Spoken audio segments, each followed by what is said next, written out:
Welcome to Break Bias. I'm your host, Brad Kramer. It's the 76th episode, and I'm here after the United States Grand Prix. Austin, Texas hosted another packed weekend of racing at the Circuit of Americas. But before we get to that COTA action, first, a quick reminder to check out the link tree in the description. It has links to pages like all the platforms you can find this podcast, my YouTube channel, BreakBy's Twitter, and TikTok. It has my email address if you'd like to contact me, as well as my personal Twitter, Instagram, and LinkedIn. Now, let's talk about the first sprint weekend F1 has had on American soil. Well, we're getting into this Circuit of the Americas review, and I think it's important to note that I am here following the disqualifications of Charles Leclerc and Lewis Hamilton from Sunday's Grand Prix.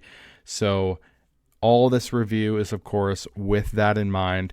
But why don't we get straight into that then? First off, so after each race, cars are always checked by the FIA scrutineers to make sure no cheating is going on and that all the cars are in compliance with the many rules and technical regulations that F1 has, of course, to monitor cheating and for safety reasons as well. Plenty of the rules and regulations are on safety grounds. 4 cars were checked at random after the race, and those 4 belonged to Hamilton, Leclerc, Norris, and Verstappen. Doesn't seem too random, but those were the 4 that were checked. One of the checks is a physical floor and plank wear inspection. And my understanding is that the plank wear rule has always existed, or at least it has since planks were introduced in like the 80s or something. But that rule was made more stringent last year, mostly due to lobbying from Mercedes. And, you know, without getting super technical, the FIA found that the Mercedes of Hamilton and the Ferrari of Leclerc had excessive wear on their planks, resulting in a pretty much automatic disqualification from the race. It's actually pretty straightforward if you want to look into the actual, rules or the article in the rules and regulations. I don't think that interests too many people, though. But I think a lot of questions have come from this. And, that is, how did this happen? And, why were only 4 cars checked, right? Because I think a lot of people would assume that George Russell and Carlos Sainz, the teammates of these 2 drivers who were disqualified, could have easily also been illegal and they got away with it. Well, the answer to the first question as to how this happened is twofold. Both Ferrari and Mercedes noted that in their responses or their reactions to this disqualification that they miscalculated their ride heights due to a lack of practice. Only one FP1 session on a Friday, so 60 minutes that the teams get to really test their cars before they're locked under parc fermé conditions the moment that they set a lap time in qualifying. And then also, the Circuit of Americas was very bumpy this year, even bumpier than it usually is. And it's normally a very bumpy track. And it was very visible for the spectators, especially I think the Ferrari on the back straight was just bobbing up and down like aggressively. So you could really see how bumpy the circuit was. So both of those things combined, posed the same challenge for everyone. So it is actually likely that, other cars were also not in compliance with the rules. But like I said, it was the same for everyone. And the bottom line is that Mercedes and Ferrari broke, those rules with their cars. So yes, it's hard to say who else would have been disqualified had they made the checks. Of course, we'll never know, but a lot of people presume that it likely would have been the case for Russell and Sainz. So to the other part of the question, why weren't their cars checked? Well, I think that's because F1 not only moves fast on the track, it moves very fast off of it as well. While these cars, are called in for their routine checks, the rest of the teams are packing up their equipment to get freighted off to the next race as soon as they can, especially when it's a triple header, or at least, the next weekend. They're already having to be, set up in Mexico in a couple days. They want to get out of there as soon as possible. Not to mention, I'm sure all the teams would love to have their work done so they can celebrate, or at least, unwind after a busy weekend. So keep all that in mind. And, you can also see evidence of that watching any post-race show too. If you watch the Sky Sports show, for example, at the beginning, the paddock is absolutely buzzing around them. It's frantically moving back and forth, and you can see team members and drivers walking around in the background, and of course fans and people with paddock access and other journalists and all sorts of people. But by the end, only like an hour later, it's like a ghost town behind them, and it often is seen that no one is really around, and that's because everyone, it seems like they've left the track. That's of course not the case. A lot of people, of course, have, but it's just because they're all grinding away trying to, leave the circuit. So, long story short here, the cars are already, packed up by the time the FIA made their conclusions. Like, it took hours for them to disqualify Lewis and Charles. Hours. So imagine if they did that with all 20 cars, So basically, let's say it took them 4 hours to do all the checks on the 4 cars that they did check. Multiply that by 5, because that's how many more cars they would have had to check. So that would just take far too long. They would have to get more scrutineers potentially if they wanted to go down that route. But I feel like the random check of only doing 4 and, making it an automatic disqualification if they're not within the rules is already enough of a deterrent to, not cheat, because you have a 1 in 5 chance of getting disqualified. And that's already enough for the teams, I feel like, not to mention the bad PR that comes with a disqualification. If it happens, few and far between, then no one's going to be like, oh, Mercedes are a bunch of cheaters. But if you frequently try to get away with it and just get disqualified again and again, then of course that does become an issue. So yeah, of course it's a shame for Mercedes and for Ferrari. I would say it's especially a shame for fans of Lewis and Mercedes like myself, who for one want to keep P2 in the constructors, but 2 also want Lewis to catch Checo in the Drivers' Championship. Not to mention, Lewis had a great performance, was only a 1.5 seconds off the lead at one point. I think ended up being 2.1 seconds off in the end. But yeah, it was a pretty massive swing in that Drivers' Championship, almost arguably sealing it for Checo, which is great news for Red Bull, of course, because that is the one thing that they wanted.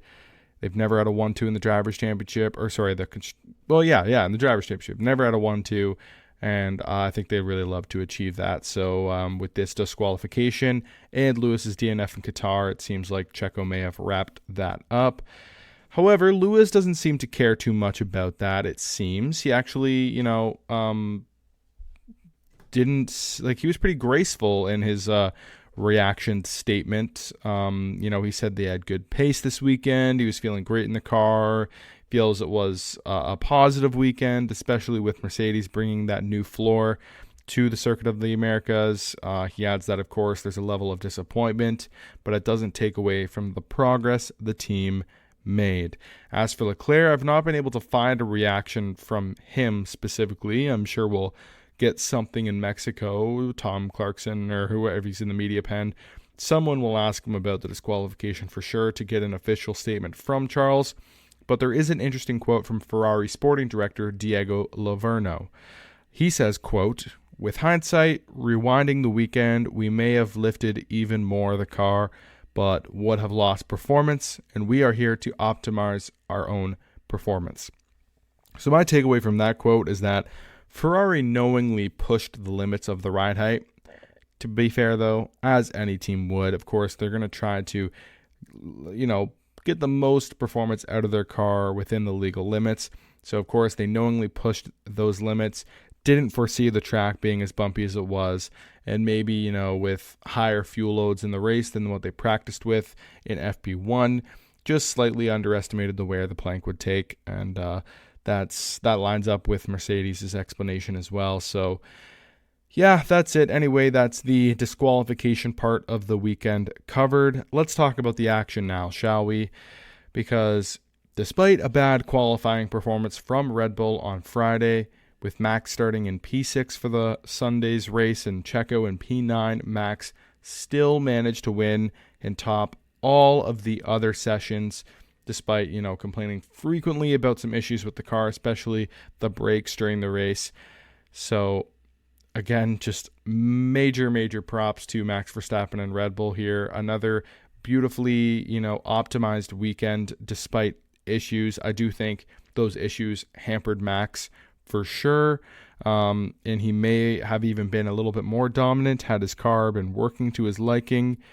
And I will say, I do think, the other teams have started to make some steps while Red Bull is currently standing still, and they have the championships wrapped up and they haven't been developing this car at all.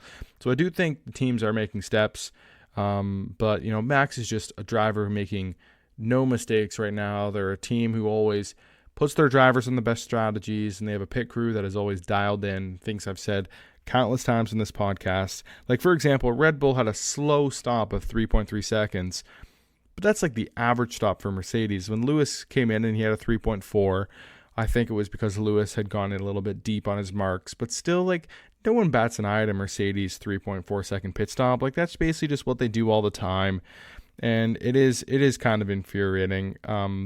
In the other closest competitor, McLaren, seems to have that part handled. Like, their pit crew has been pretty on fire recently, but then they had the wrong tires set aside for the race, and that significantly hampered Lando's progress when he put the hard tires on for the last stint instead of the mediums. So, yeah, I mean, they backed themselves into that corner before the race had started. So, just for those who thought that, maybe they should have put the medium on, that's why they didn't have the right tires set aside.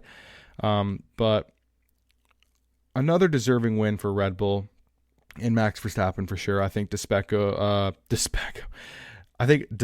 Checo's, I put those words together, despite Checo's futile efforts and quali, he did have a decent race that was compromised slightly by a poor final stint. I think Red Bull expected a little bit more, maybe for him to catch Carlos Sainz, but that did not happen. However, it was wild to see Max on the podium getting booed by Checo fans. Like, you could hear during the Dutch anthem, like, loud chants coming from the fans. Checo, Checo, Checo. It was crazy. I've never heard chants that loud, like, at a driver on the podium, like, during their anthem. Like, usually people are pretty quiet during the anthem because I feel like that's kind of the respectful thing to do. But Checo fans just do not care. They were going hard for their hometown hero, because of course Checo does get a lot of Mexican support in Austin. Of course, he will be the main driver getting the support next weekend, and I can't wait for that. But on to that later. Let's talk about Mercedes first. Most importantly, forget about the disqualification. The question I think on a lot of people's mind before there was ever any discussion about Lewis getting disqualified was it a missed opportunity for Mercedes and for Lewis? Could he have got the win? And to cover all the important parts here, I think we have to first talk about the floor upgrade, what it was expected to do, and what happened on the track. So I'll clear this up right away first. If you were thinking this, the new floor is not illegal. The DEQ has nothing to do with the floor, actually. I mean, it's just how high the floor was off the ground, which is set by, suspension and whatnot, not the floor. So this new floor was not going to be this massive performance gain either, although I know a lot of people know by now that these regulations, because of the ground, the floor is the most important part and downforce, I can't think of the word, downforce generator of the car. But it wasn't supposed to be this massive performance gain. It was supposed to be, more of an indicator for a direction that they want to go with the 2024 car, which is going to be extremely important. Technical director James Allison with Mercedes, of course, has recently stated, 2024 is going to be crucial, not only because they want to fight for the championship, but because there won't be a whole lot of in-season development on the 2025 car, because that season's going to be spent on the new 2026 reg. So they'll want to get 2024 right, because then they can just, make a similar, more evolved version of the 2024 car in 25, and then not worry about the 25 car at all during 25. So, they're already starting to look ahead a few years. And it's been a long few years on Lewis's side of the garage complaining about the lack of feeling for the rear of the car. This was the first time Lewis says all year that he's actually had a feeling for the rear, especially through those fast bits in Sector 1. Like, you definitely want to feel the rear of the car through there. And, he was pretty happy with it this weekend. And I think even if the upgrade brought, zero performance at all, the fact that it was able to give one of the drivers confidence, because George did seem like he was quite off the pace this weekend, a bit puzzling, considering, he was sort of starting to gather some momentum in the fight with Lewis, although I guess George doesn't love the Circuit of the Americas. But anyway, the fact that they're able to give some confidence to one of their drivers, I think, is a performance gain, because Lewis was obviously able to get more out of himself. But anyway, with Lewis P3 on the grid and George further back in P8 with Verstappen between them in P6, it looked like Lewis could challenge for the win, especially because the pace actually looked really promising.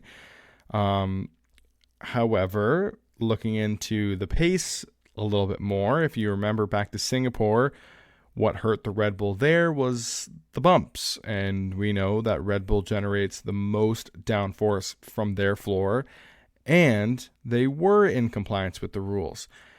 I believe that considering what Ferrari said about their performance, had they raised the ride height a little bit, that this may have artificially closed the pace gap a little bit between Mercedes and Red Bull, not to mention the issues Max was managing throughout the race. So I think those things, Red Bull having to raise their ride height to be within the rules, and the brake issues that Max was having, that brought down Red Bull a peg or two. And, with Mercedes breaking the rules marginally, I think it probably gave Mercedes a 10th maybe. That's probably at most just a little bit of a slight edge. I think it's more so what it did to Red Bull to bring them down. That was more significant. Yet all that considered, Mercedes still couldn't get the race win done. And I think that was for three reasons. The first and probably least significant reason for, Lewis not being able to win the race was the start. Max gained a position, Lando gained a position, and Lewis lost a position. Ending up 2 seconds behind the race win on a fresh tire offset, means that losing a couple seconds at the beginning behind slower Ferraris could have made a difference. And, that's not to mention his competitors, Lando and Max, also made up time with their starts. So I think that was definitely a factor. And then reason number 2 and number 3 are both related. They happened at the same time, and you can even argue that it's the mistakes from Mercedes and Lewis. I guess I should say that first. They're the obvious ones, and you could argue that the team's mistake was, actually the causation for Lewis's mistake. So the team's mistake was definitely more costly, and that was to not cover Max Verstappen's undercut.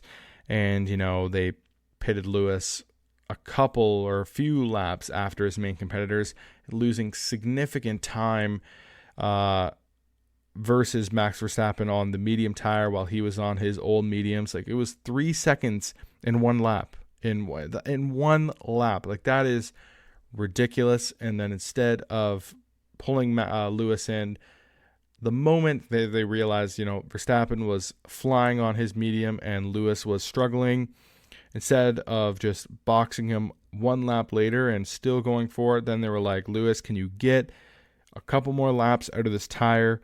They asked George the same question to try and help with Lewis's strategy, and they both thought maybe there's a chance. I mean, Russell was more sure of himself than Lewis was for sure.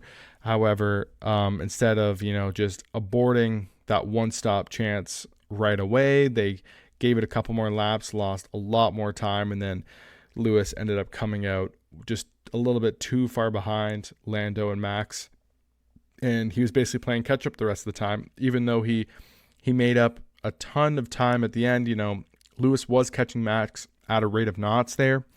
It just didn't matter at all because the DQ in the end, of course. And like the old saying is, catching is one thing, but passing is another. So even if Lewis started to get to the rear of Max, I'm sure his old mediums would have started to degrade as well, and they may have fallen off again. So I'm not sure even if there were a few more laps that they would have got it done. The real mistake was they didn't know about Max's issues with the brakes and whatnot, so they thought they had to do something different if they had any chance to beat Max.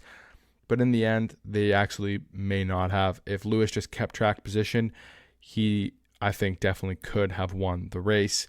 So, or at least given them a better chance. So, yeah, unfortunate, but I think it's inconclusive. It's not like we know for a fact that Lewis would have won, but maybe it's better off that they didn't win, because that would have been all the more heartbreaking had Lewis been disqualified from the win. Could you imagine F1 Twitter if Lewis had won the race and then he had been disqualified? Oh my God. And not to mention, I feel like y'all listening would have had to send a wellness check for me, because I may have been real down bad if that was the case. Now, let's quickly go over McLaren and Ferrari, starting with, I guess, the team that got their driver a P2 finish in the end. You got to start with McLaren, right? I think they were expecting less this weekend from themselves than in Qatar and Suzuka. Well, not I think, I know. They said it themselves. And as was I. I think they were still rapid in the fast corners of Sector 1, as expected. But the hot temps still held them back a bit. I know they were really bad in Turn 11, like shockingly bad. That was that left-hand corner that sets the drivers onto the back straight. Every single time, McLaren would be maybe a little bit faster than Mercedes through that first sector, and then they would go onto the back straight, and Lewis in his Mercedes would gain like 4/10 just out of the traction zone onto the straight. Like, it was crazy just how bad McLaren was there. It was kind of shocking for just a great car to be just so bad in one area, but that was really costing them for sure, especially that's a main overtaking and defending spot. So yeah, overall, I still see this weekend as a positive for McLaren. It's pretty impressive to be disappointed with a P3 or P2 even. I will say, though, it did seem that Piastri was quite a bit off of Lando's pace here.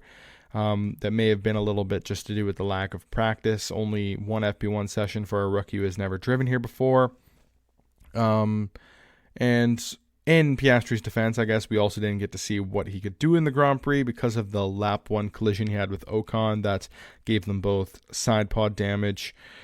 And really, I know I always give my thoughts on collisions and stuff when I can, and there really isn't a whole lot to say about this one. It was just a pretty standard lap 1 collision. I don't think anyone is really at fault. I think it was the Alpine that drifted out a little bit wide. Piastri didn't have anywhere to go, but it's a tricky corner too. So yeah, my thoughts are pretty lame on this one. I think it was just an unfortunate incident, and it's a shame that it took them both out of the race. However, that's what happens sometimes in racing, I guess. So tough one for Oscar. Hopefully he can bounce back in Mexico. Moving on to Ferrari before our final topic. Leclerc was on pole position again, which basically means that it was a guaranteed Max Verstappen win from Friday.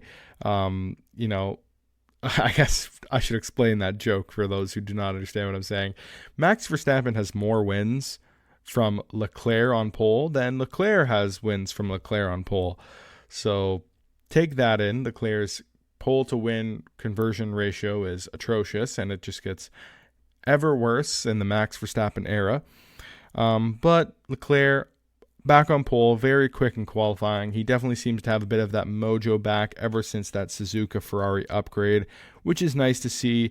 But it did seem in the race that the old tire dag issues on the Ferrari started to rear its ugly head. Within a few laps, their times were just falling off that of Lewis, Lando, and Max.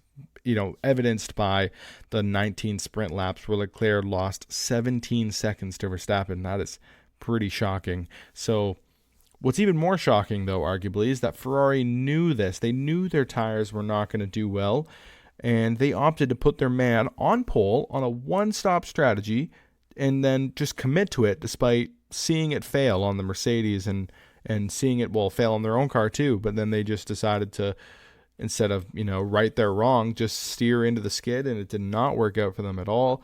That left Leclerc vulnerable to not only his teammate, but Sergio Perez and almost George Russell as well. George Russell, within a second to crossing the line behind Leclerc. Of course, that also didn't matter because he was disqualified in the end, but some pretty shocking strategy from Ferrari.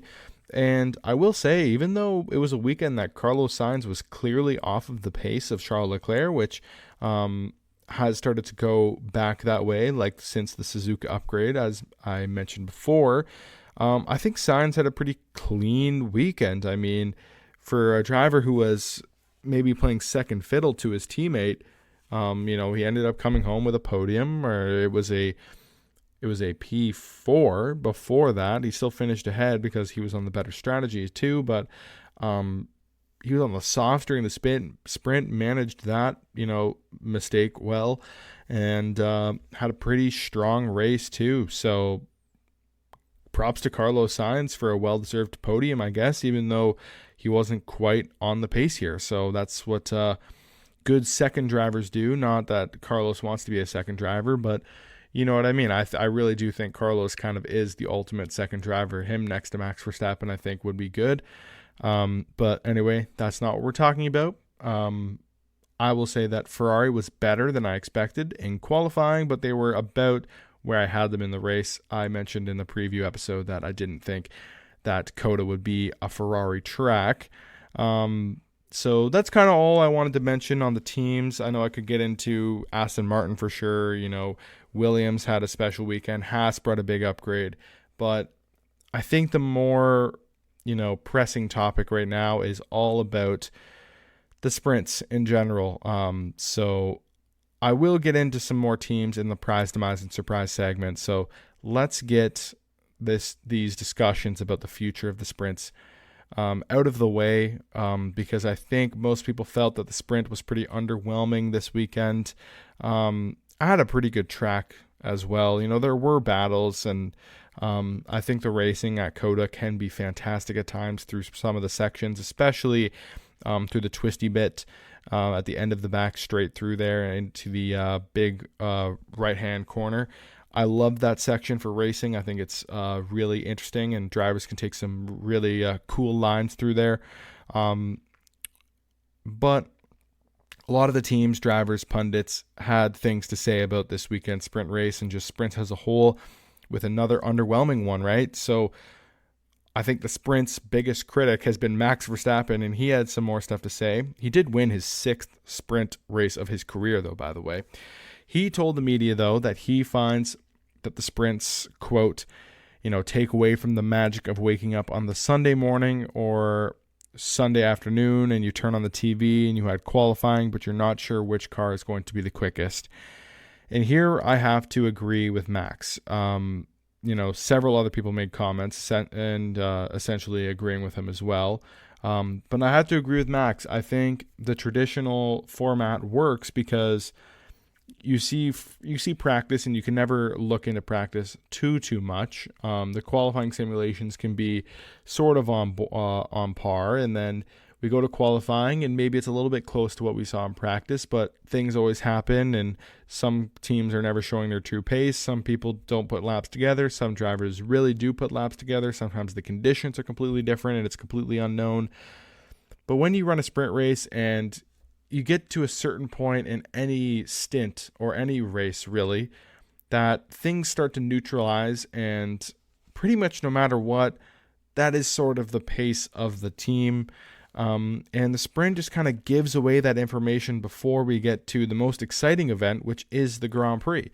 So when you see, all the teams stabilize and just basically get into their stints during a sprint race, okay, oh, look, Ferrari is starting to kind of fall off in the race. Oh, Williams is actually starting to make up some time. That's kind of going to happen again tomorrow, and it kind of takes away from that unknown. So I think Max nailed it spot on there. But essentially what's apparent is that the sprint is still not really working. So I think the question is, what should Formula One do? And I don't have that answer, but I think someone who might is actually one of the drivers, and that is Carlos Sainz, who has mentioned this idea, not actually that recently, he mentioned it a while ago, of this reverse championship grid order. So, or I think I said that wrong. Reverse championship order grid. There we go. So basically, every single sprint race, whether it be 3 or 6, the grid is set by the reverse of the championship order. So this year, right now, the championship order is Verstappen, Perez, Hamilton, Alonso, Sainz, Norris, Leclerc, Russell, Piastri, Gasly, Stroll, Ocon. I know I'm saying that way too fast for a podcast for people to really comprehend it, but essentially, Max Verstappen would start P20, Sergio Perez in P19, Lewis Hamilton P18, all the way up to, I guess it would be Daniel Ricciardo and Logan Sargent. That would be the front row of the sprint, and we run the 19 laps at COTA as is, and the same amount of points go to the drivers and whatnot, but it's in a reverse championship order, and it would create not only great racing, but it would also actually, give those teams at the bottom something to fight for, because when Logan Sargent, qualifies P20 in the sprint shootout and then has to battle in a sprint race where he has absolutely no chance of making it into the top 8, and it's not for grid positions or anything, what are you fighting for? There's not enough time, and you would have to hope for a miracle to be able to make it into that. You can try what you want to try at the start, but then after, like I said, the sprint race kind of, neutralizes and stabilized, I should say. There's really nothing to fight for, and you might as well just get some learning in while you can, and make it to the end and not, wreck your car, because there's just nothing to fight for. So the reverse championship order grid would solve that issue, and I think just make things a lot more interesting for the fans. And I think another kind of someone who caught wind of this idea has actually added a separate idea to, Sainz's format, and said that you could even do a separate sprint championship. So we have 6 sprints in a year. We do this reverse championship grid order. So it's still the championship order of the Drivers' Championship. But then we do this sprint championship.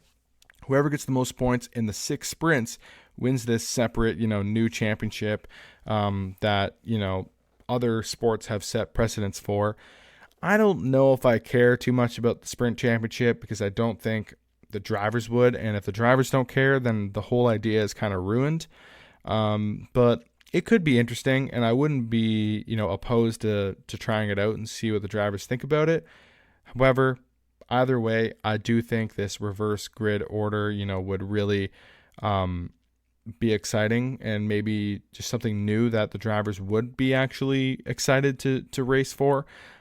So I think that could be the best idea, but I want to try something with you guys, okay? So I haven't done much fan interaction, so I want you guys that are listening right now to pause this podcast. If you're in the car, then I guess that's not going to work, but go to the link tree in the description. Please remember to do this, because I think this will be really cool if it works out. There's going to be a Google Forms linked into that link tree where you can vote on what you think should happen with the sprint race. It's called Brake Bias Question Time. And if it works out, then it's going to be a recurring segment on the podcast, a little bit of fan interaction, as I said, and I will be revealing the results of this Google form next episode, and we can discuss a little bit more about what the brake bias fans want to see from the sprint race. So there's going to be a few options on there. I believe it is to keep the current format right now with the sprint shootout and then the sprint race on a separate Saturday. You can revert to the original one where we had the qualifying on Friday that set the grid for the sprint, and then the sprint sets the grid for the race. Then the other option is the Carlos Sainz idea, and then the fourth option is just to put sprints in the bin. So go vote on that form. and it'll be really, or at least I'm interested to see what you guys think. And maybe we can submit something to F1 and get them to implement what the brake bias fans want. So anyway, the results in the Grand Prix were as follows. Max Verstappen got his 50th win in Formula One. Rookie numbers compared to Lewis is what he called it, actually. So in all seriousness, though, it's insane that he's only one win off of Alain Prost and 3 from Vettel's tally. It is crazy. P2 was Lewis Hamilton on the road, but it was inherited by Lando Norris after the DQ. Carlos Sainz was also bumped up onto the podium for a P3 finish. Then it was Perez who got P4. Leclerc was next across the line after Perez, but his P6 finish now became a P5 for Russell. So Gasly then got P6. Stroll returns to the points in P7, his first points since Spa, before the summer break. And it's a P7, so a pretty good job from him. Tsunoda grabbed a P8 with the fastest lap. Great showing from the AlphaTauri driver. Then it was the Williams pair in P9 and P10. Yes, the Williams pair. That means Logan Sargent has a point in Formula One. He celebrated from his plane, and that could be crucial for his bid to keep his seat next year. I think he did a pretty good job finishing, I believe, only less than 10 seconds away from Albon. So great job, Logan, to do it on home soil is pretty cool for him. So happy for Logan. The driver standings, the top 10 stands. Max Verstappen on 466 points. Then it's Sergio Perez on 240. Lewis Hamilton on 201. It's a 39-point gap now. It was only, I believe, a 19-point gap prior to the DQ. So that is a big, big blow. Then it's Fernando Alonso on 183. So he's almost back in the picture fighting with Lewis. But he did not score this weekend either. So he is now contending with Carlos Sainz, who is only 12 points behind Fernando. Then it's Lando Norris, 159. He is getting right up there, and I honestly think that Lando has a chance at P4 in the championship, which is nuts. Then it's Charles Leclerc at 151, so he's only 8 points behind Lando. That fight's not over. And George Russell down in P8 in the championship. That's a tough look right now, and it was even worse before the DQ. So 143 points for him. He is only 8 points behind Leclerc, and then a further 8 points, so 16 points behind Lando Norris. That is not over either. Then it's quite a significant drop-off to Oscar Piastri, who scored 0 points this weekend. He's on 83. And then rounding out the top 10 is Pierre Gasly, kicking Lance Stroll out of that top 10. Gasly's on 56. Stroll is on 53. Now looking at the constructors, Red Bull at 706. Way further down is Mercedes on 344. They're 22 points ahead of Ferrari at 322. Then McLaren finally catches Aston Martin. They hold a 6-point advantage over the green team. So it's 242 for McLaren, 236 for Aston.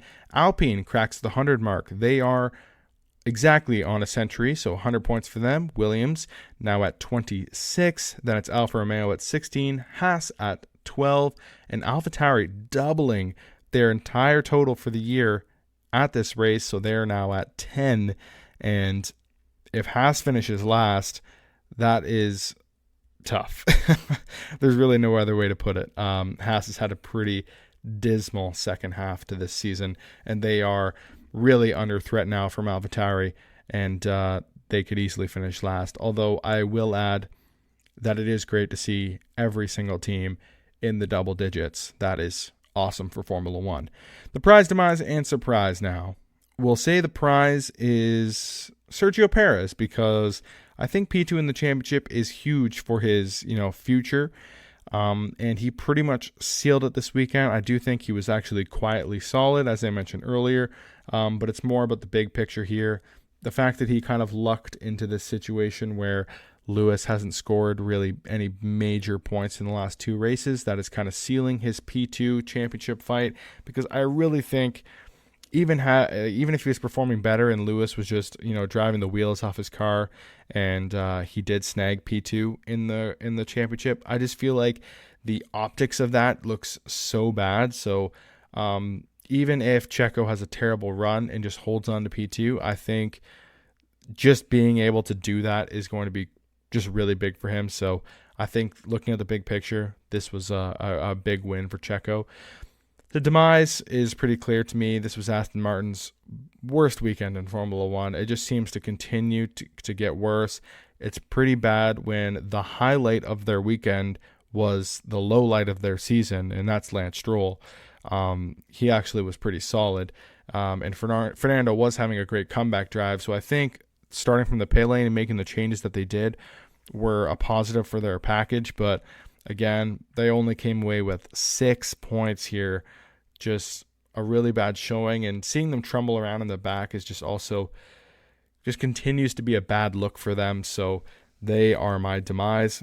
And then the surprise, I don't need to spend too much time on it, but I was shocked on just about how off George Russell was compared to Lewis, because, of course, being the Lewis fan that I am, I always want Lewis to finish ahead of George, but I always want George to be thereabouts, and he wasn't really there at all. I think Lewis could have used another Mercedes driver that was kind of in the mix, but he was really nowhere to be found. He said he was a second off the pace at times, so that is really shocking to hear. And I'm hoping that this new direction doesn't just hamper him completely. I will need more evidence of that to believe that. I'm going to put it down to this track just not being one of his favorites. So that is it for the USA review. Now let's talk about the Mexican Grand Prix.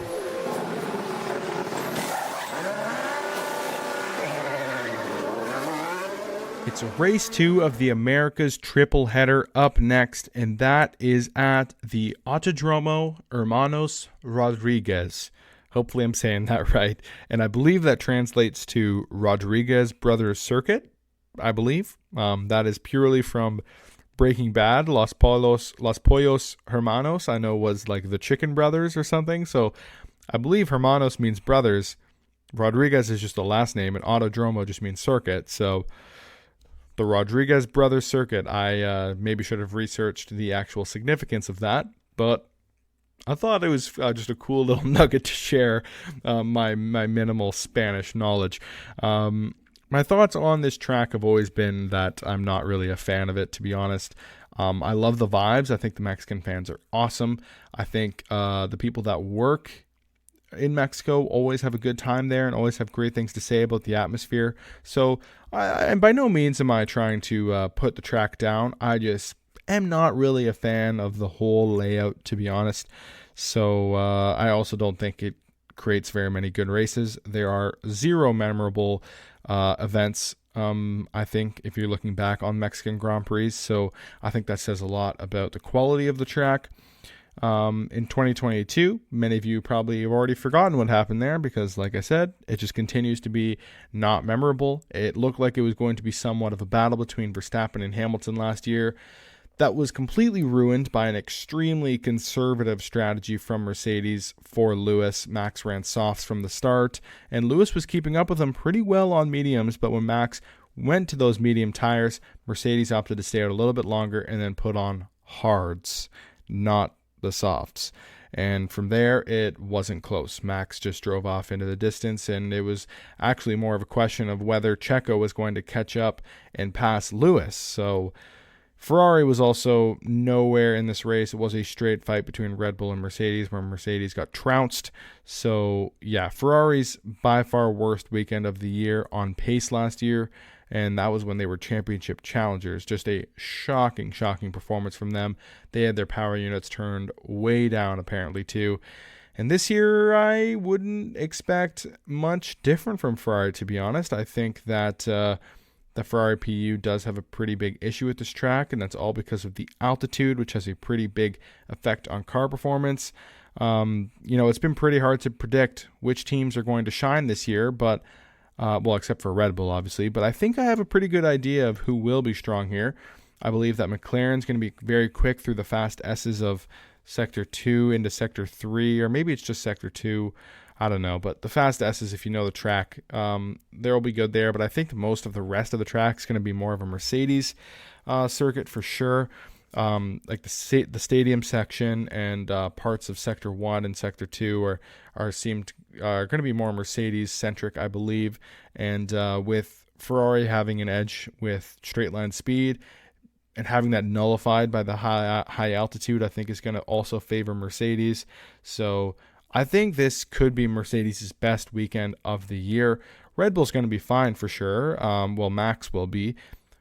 But can Checo show out at his home track? I think it's pretty much the only weekend of the year that I cheer for a Red Bull. And honestly, I don't think Red Bull's going to have a massive advantage here. And I think the fact that Checo is clearly just struggling with something in the philosophy of the car. It's not, I don't think it's just a confidence thing anymore. I think the way the car has gone for him is just how it is from now on. I don't think we're going to see this random blip of performance from Checo, that he's really close to Max. Even at these, street circuits, some of these street circuits that we expect maybe Checo to be close on. It just seems like the gap is basically what it is, or it's really bad because Checo has a bad weekend. I don't think there's this magical weekend coming from Checo, unfortunately. So that's really all I got to say on that. And now let's just go into the prediction then, I guess. For qualifying, I have a pole position going to George Russell. Yep, George Russell is going to bounce back big time here. I think Mercedes will be very strong. I think he generally qualifies a little bit better. And I just feel like lately, Lewis has some sort of curse around him. And anytime that Mercedes is there and actually have a chance for a big result, it always seems to be something just goes wrong for him.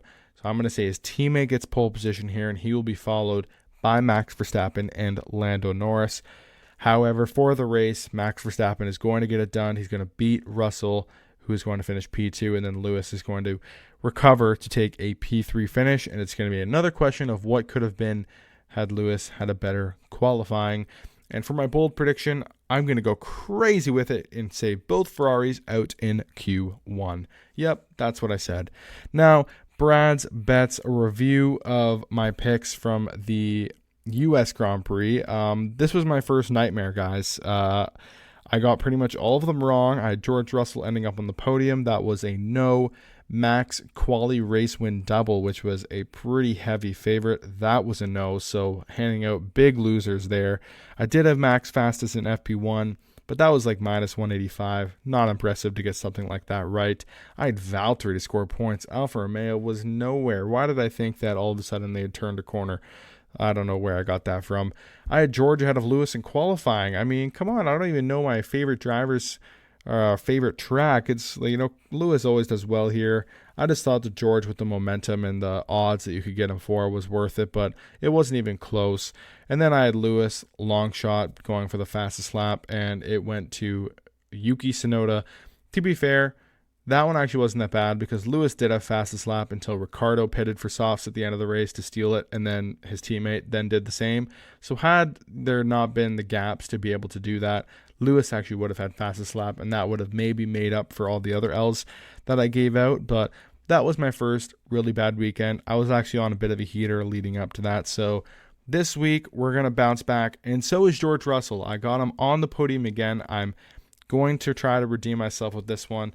Plus 270 for a podium for George. I do also like Lewis minus 160 for a podium, but I think what maybe is even more intriguing is if you go Lewis top 2 finish on Bet365 for plus 110. I also think Piastri for minus 150 for a top 6 finish is a good bet because I don't think Ferrari is going to be very competitive. I'm also going to say under 17.5 classified drivers, so that is at least 3 retirements. That's for plus 155. Engines always seem to be a bit of an issue here. I wouldn't be surprised if we saw like a double Haas retirement and an Alfa Romeo retirement, because probably an Alpine retirement. Those are just the unreliable cars. Of course, it's the Ferrari PU and then the Alpine joke team.